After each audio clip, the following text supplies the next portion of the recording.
Hey everybody, Happy New Year. It's Dr. May. This is my first video of 2024.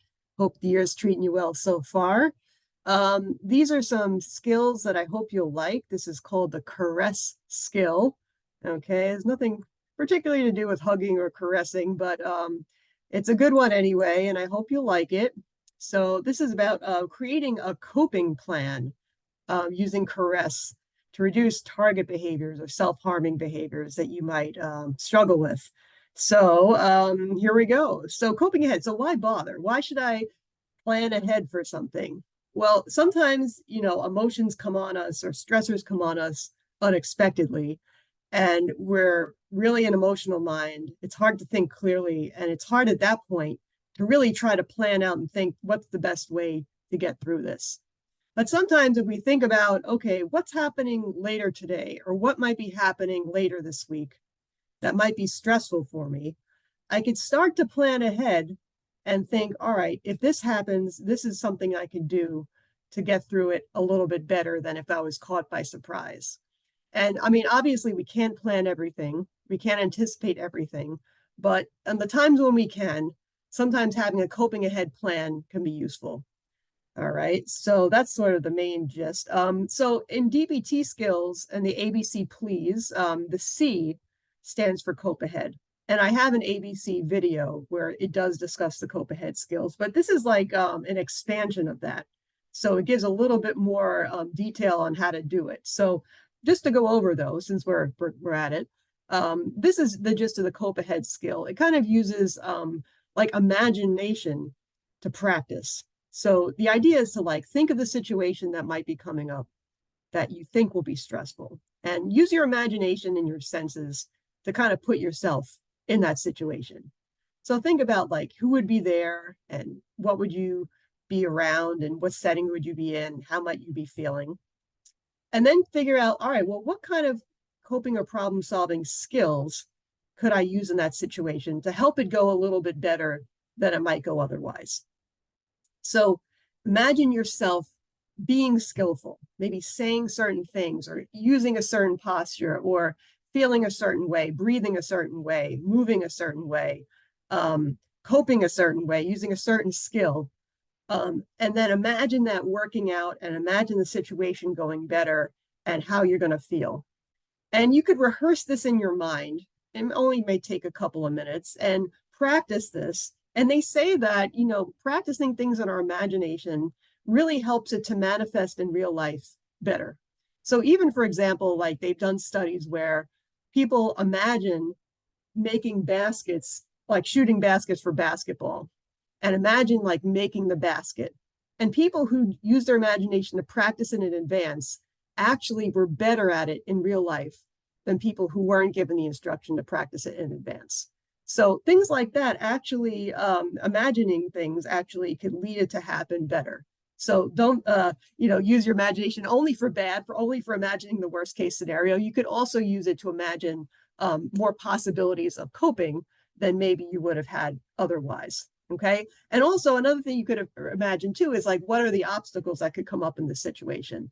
Because it may not be super easy. I mean, you might try to say this or try to do that, and something might come up or someone might respond in a way that's uncomfortable. So how would you handle that? What would be the obstacle you would have to confront? And how would you cope with the obstacle? Okay. So you could make it complex. You could even write it down and rehearse a script or journal about it if it's hard to kind of focus in your imagination. Okay, so this is another thing you could try related to that. So sometimes I give people a sheet where they could write it out.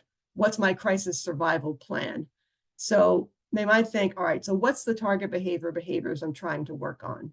So maybe, when I get really upset, I self-harm in a certain kind of a way, and I might write that for number one. The number two would be, well, what are the feelings, events, or people that might trigger me to engage in this self-harming behavior? So I could kind of identify that. And it might be a very specific upcoming situation, or it might be a little bit more general. And then I could identify what are some skills I could use to deal with those triggers and urges to engage in the target behavior when they come up. And including that, a lot of times in this category, people use, activities I could do. You know, I could journal, I could take a walk, I could exercise, I could watch TV, distract, and nothing like that. So the 4, I have a specific prompt about what are some positive things I can say to myself or think to encourage myself to be skillful. So sometimes you need to like kind of give yourself that boost, that kind of you know, cheerleading, like they say in DBT, to kind of convince yourself to do it or to pep yourself up to try to do it, or to give yourself the confidence that you might need. Number 5, who could I go to for support? So there's some things I might need to do by myself, especially if it's like maybe a time of the day where people aren't available, or who could I go to for support if there are people available? Who could I reach out to that I feel safe with? And how will I feel later on if I could resist the urge to do my target behavior and be skillful instead? So sometimes when you really remember, like, you know what, that other time when I did it, I felt pretty proud of myself. I felt like I accomplished something, you know, that in itself could be rewarding. Just feeling like I had that sense of choice and I did something that was safe and that made me feel in control. And that was really good. And maybe I'll be able to feel that again if I use these coping strategies I'm trying to plan out now. Okay, so that's just another strategy. I made this sheet up myself. It's not in the DBT book or anything. It's just from my imagination. Okay, so the CARESS skill isn't from my imagination. It's from Lisa Ferentz, who I referenced in a couple of other recent videos I did. And she's a social worker that does a lot with complex trauma and self-harm and things like that. And she has some books out there and very pleasant to listen to. She has some videos too. But I didn't see her have a specific video about CARESS, although her website does talk about CARESS skills. So anyway, she kind of has a nice acronym here. And I'm going to go through this in more detail. But the general idea of it is that if I get the impulse to engage in a target behavior or self-harming behavior, before I do, I will caress my discomfort by trying these 3 categories of things. So by doing those 3 different things, I buy myself some time. And if I still really want to do it, I could do it. You know, the choice is still there. But it could be that if I practice communicating alternatively, releasing endorphins in a safe way, and self-soothing, and that takes up maybe like 45 minutes or something, I might feel differently at the end of that. And I might no longer feel as strong of an urge to do the target behavior. And it also kind of gets at that these 3 categories of things are often some of the reasons why people self-harm. So it could be a form of communication. My self-harming behavior, especially when witnessed by others afterwards or communicated to others afterwards, is a form of communicating my pain to other people or communicating some kind of a message to others. It also releases endorphins. Like if you cut yourself literally, endorphins are released and that makes you feel calmer and it feels less pain. And so there's other ways to do that too. And self-soothing. So sometimes for certain people, self-harming is a way to soothe themselves, but there's also other ways to soothe yourself. So it kind of gets you to identify, well, how do my self-harming behaviors function for me? And what are some alternate ways I could do the same things? All right. So without further ado, let's break this down and unpack this a little bit. So communicate alternatively. So instead of using your target behavior as a form of communication, especially if it's hard to have words to communicate, sometimes it's a nonverbal abstract way of communicating something. There's still other abstract ways you can communicate in creative ways that are not harmful. So before you self-harm, perhaps try expressing your pain using some creative arts. And you don't have to be a great artist to do this. You could just, you know, pick up some artistic supplies and do your best to just kind of put it out there however you want to. And no one has to see it, or someone could see it, perhaps a therapist or a friend or somebody you trust. So maybe you could draw something about how you feel, or paint or collage or sculpt with clay, or, you know, put something together that expresses what you're going through or communicates what you're trying to communicate. And having that out there could make you feel a little bit better. If you like to write and you're up to writing and you could think straight enough to write, you could try journaling about it. You could just write what's on your mind. You could, if you like to create poems, you could create a poem or short story that expresses what you're going through.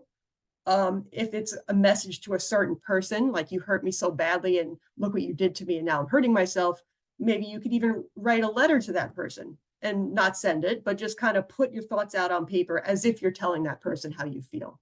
And sometimes that could be kind of cathartic in itself. If you're a musical person or not, you could still try it.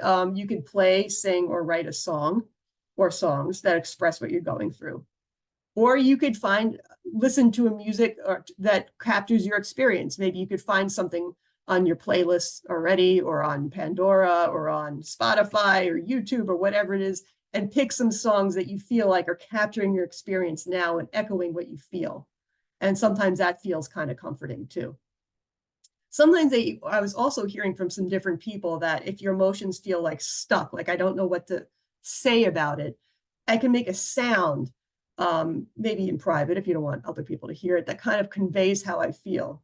Like sometimes you might just like, you just want to whine about something, and maybe it's like, like, and sometimes that could get you started. It's just kind of releasing something.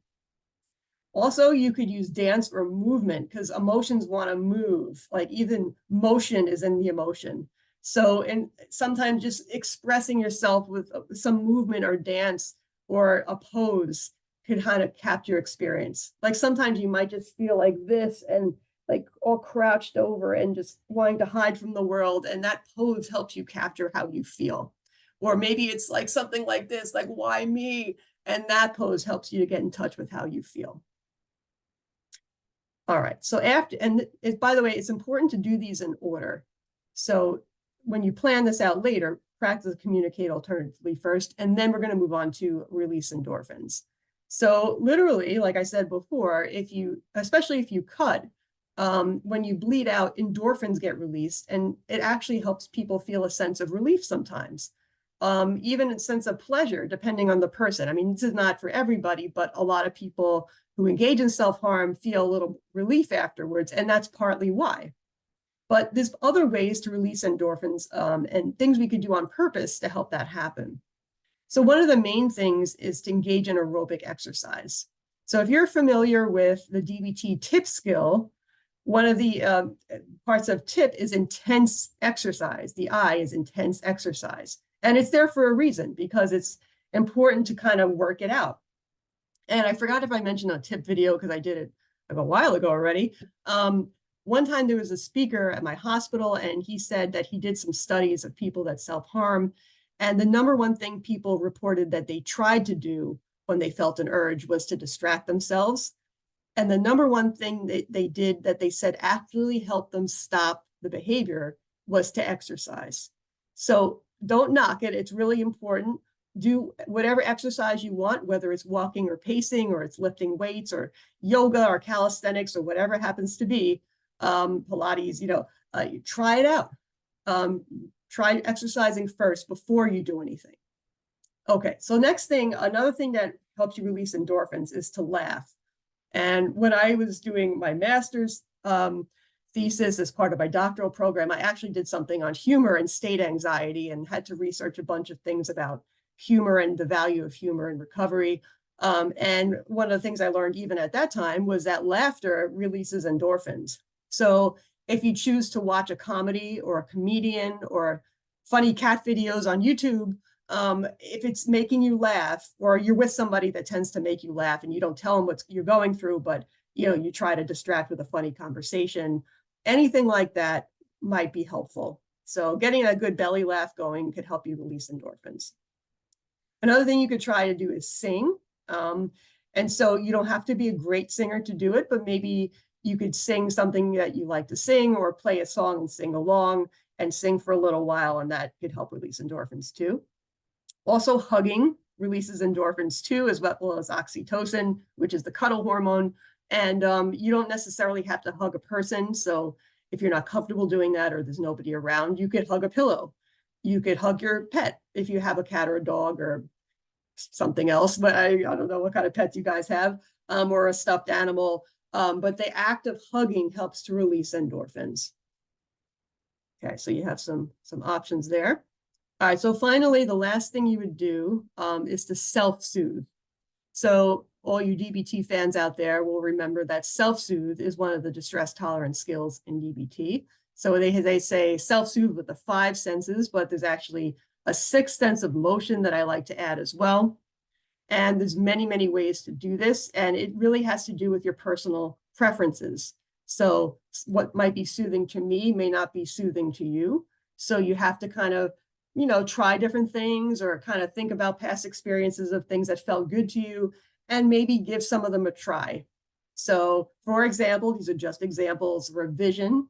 Maybe you could look at pleasant photos or videos. Maybe even if it's people you care about. Some people say looking through pictures of loved ones helps, or even looking at videos of cute animals or looking at nature videos or whatever. Okay, just visual. Listening. A lot of people say music helps them. Listening to the right kind of music could be helpful that feels good for that moment, or even nature sounds or kind of like those very calming meditation, music like that, or the ASMR stuff or whatever floats your boat. For smelling, some aromatherapy stuff you might like. In my DBT group, we have a tradition now, which started a couple of years ago, where we take out like a whole bunch of lotions, and in the beginning of group, we all lotion up and have fun trying out different scents and lotions, and that has the touch and the smell. And people walk in the room and say, oh, the room smells so good, right? And people feel good because it smells very pleasant. So things like that. Eating soothing comfort foods or drinks. All right. So be careful with that. If you have eating disorder or eating issues, this might be a tricky one. But sometimes it could even be a sucking candy, a sugarless sucking candy. So if you're concerned about calories and that's a trigger, maybe there's something safe you could have that would be a taste that would be soothing to you. Okay, so touch doesn't have to be touching a person, just like I said before. So it could be lotions like we like to do in group. It could be soft blankets. It could be cuddling up on the couch, taking a shower, petting a pet, self-touch. There's different ways to do it. There's self-hating skills, which I might go over in a future video. There's other kinds of energy acupressure points that you could do and things like that, which could be soothing as well. Okay, and motion. Think of what might be a movement that would feel good to me now. Sometimes it might be rocking. It might be yoga. It might be stretching. It might be breathing more deeply. It might be just like picking up my arms and stretching around. Okay, it might be walking, twisting. Okay, different motions might help to release some of the tension and the anxious energy that you might have. Okay, so figure out what feels good for you. And of course, there's some multi-sensory activities where it's not just one sense or another. There's a lot of overlap. So coloring, there's visual, there's motion, there's, color, there's even smelling the crayons or markers, taking a hot shower, a cold shower, meditation, reading positive affirmations. Sometimes these involve several senses, but they could also be soothing. All right. So if you want to create a CARESS cope ahead plan, one thing you might want to try is to create a chart something like this. So write down some things that you think you would actually want to do in each category. So how would I want to communicate alternatively? How would I want to release endorphins? And how would I want to self-soothe? Like, what do I think I would actually be willing to try to start out with? Okay, so plan it out. And then if there's materials involved, try to put them all in one place. You could create a coping box, and I actually have a video about doing that as well. But the idea is that even if it's on a shelf or in a drawer, if you know where it is and it's there all ready for you, when you're distressed, you won't have to like start searching for your crayons or your word search book or your lotion. Like, it'll be right there for you. So it takes some of the thinking away and makes it more easily accessible to help give you more success. Okay, so I would suggest that. Then if you try it, afterwards, keep a little bit of a log about how things are going. And you could share this with a therapist if you want, or just keep it for yourself. So like, all right, so I had this event, I was stressed out, I tried the CARESS, okay? So what did I actually do in each of these 3 categories? And how did it help? Was there anything in particular that kind of gave me a shift and helped me feel better? So for each category, write how you think it worked. And then you could write, what did I learn from trying these skills? So you might have learned like, oh, it was really great to use lotion, or, listening to music was really helpful this time, or, I tried coloring, but I didn't really like it. So, what was your feedback about the different things you tried? So what would I do the same in the future, and what would I do differently? So you may want to tweak your plan for the next time and go back and rewrite this, or re-put different things in your coping box, and then try it again and see how that goes. Okay. And you kind of learn, be your own scientist, and learn from your direct experience what actually works for you. Okay. So that's that. Whoops. Clicked the wrong thing. There we go. Stop share. All right, so I hope that was helpful. I hope you give it a try. If you have any feedback, feel free to write a comment. Okay, and hope all is well with you guys, and I will see you soon. All right, later. Take care.